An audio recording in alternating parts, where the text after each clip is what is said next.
महाराष्ट्राचे माजी उपमुख्यमंत्री चंद्रकांत भुजबळ यांनी काही महामंडळांच्या कामकाजावर टीका केली आहे।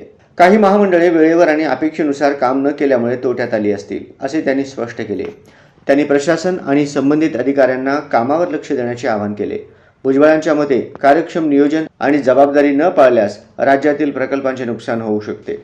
त्यांच्या या विधानामुळे राजकारणात चर्चेला वेग आला असून पुढील कारवाईवर लक्ष ठेवण्याची गरज असल्याचेही त्यांनी सांगितले।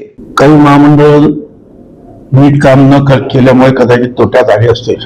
हे एसटी सार्वजनिक ट्रान्सपोर्ट आहे, सार्वजनिक वाहतूक सरकार आहे।